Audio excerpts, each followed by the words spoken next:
या ठिकाणी कौतुक केले आणि खरोखर आहे ते सगळेजण कौतुकाला पात्र आहेत। आणि अशा पद्धतीची काल मला वाटतं साहेबांच्या बोलण्यातून असं आलं की 2009 पासून ही वारी काहीतरी आपली सुरू आहे आणि आज 2025 आहे, म्हणजे गेल्या 16-17 वर्ष आणि इतक्या लांबून 500-600 किलोमीटरवरून आपण या ठिकाणी आलेलो आहे।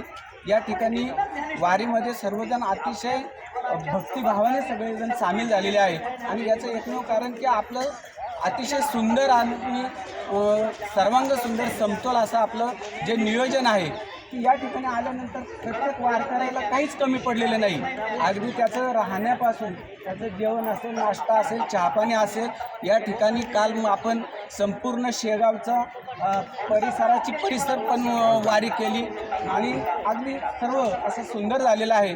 खरोखर मला वाटतं हे व्यवस्थापक आणि आजचे अन्नदाते यांना पुन्हा एकदा आपण जोरदार टाळ्यांच्या गजरामध्ये यांचा आभार व्यक्त करू आणि ज्याप्रमाणे एक आपलं प्रत्येकाला वाटतं की माझ्या आयुष्यामध्ये माझं जीवन सुखी, समाधानी, आनंद, ऐश्वर्याने, शांतीने जावं आणि अध्यात्मामध्ये असं सांगितलं भगवद्गीतेमध्ये की तुम्ही जे कर्म करता त्या कर्माचं फळ तुम्हाला 100% मिळतं।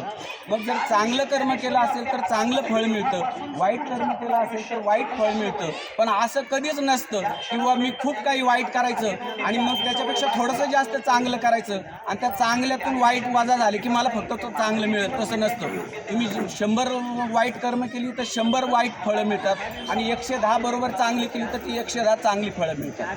तर आजचं सांगायचं एकमेव कारण म्हणजे असं की जसं माणसाला हे चांगलं जीवन जगण्यासाठी जसं आपण पाहिलं की जसं आपला प्रपंच चालवण्यासाठी सुखसुविधा उपभोगण्यासाठी चांगलं आहार नियोजन करण्यासाठी आपल्या बँकेतला पैसा कमी होतो, तसं ज्यावेळेस आपण काहीतरी चांगलं कर्म करत असतो त्यावेळेस आपली एक पुण्यसंचित बँक असते की जी आपण चांगली कर्म करतो त्या कर्माचं फळ त्या पुण्य संचयाच्या बँकेत साचत असतं। आणि हे पुण्य भगवद्गीतेमध्ये असं सांगितलं आहे की हे पुण्य तुम्हाला कधी मिळतं की तुम्ही सतत नामस्मरण केलं पाहिजे, तुमच्या घरामध्ये भगवद्गीता असेल, भागवत असेल, साधू संतांचे ग्रंथ हवे आणि हा वारीचीच आपल्याला प्रथा पाहिजे। आणि खरं सांगायचं तर एवढ्या मोठ्या संख्येने आपण या वारीमध्ये सहभागी झालेलो आहोत आणि ह्याचा जो पुण्यसंचय आहे म्हणजे तुम्ही एकट्याने अध्यात्म करणं आणि सगळ्यांनी मिळून अध्यात्म करणं हा मल्टिप्लाय होतो। म्हणजे ह्या वारीचं खूप मोठं पुण्य असतं आणि हे पुण्य जसं आपल्याला मिळतंय त्याच्या कितीतरी पटीने हे आयोजकांना मिळत असतं आणि आयोजकांनी केलेलं जे काही कर्म आहे ते ज्यावेळेस पुढे येतात त्यावेळेस त्यांच्यातला काही संचय कमी होतो तरी कितीतरी पटीने जे त्यांच्या संचयाला राहत असते। मला वाटतं खूप काही बोलण्यासारखं आहे पण वेळ कमी आहे। पुन्हा एकदा मी या ठिकाणी ह्या आयोजकांचं आणि अन्नदात्यांचं या ठिकाणी आपल्या सर्वांच्या वतीनं मी आभार व्यक्त करतो आणि ह्या वारीला पुढील काळासाठी शुभेच्छा देतो।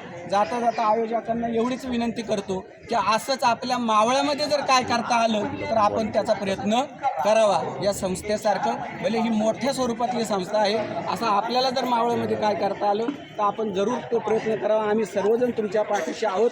इथून पुढं तुम्ही जेव्हा जेव्हा आम्हाला आवाज द्याल तेव्हा तेव्हा आम्ही तुमच्याबरोबर आहोत। एवढं बोलून या ठिकाणी मी थांबतो।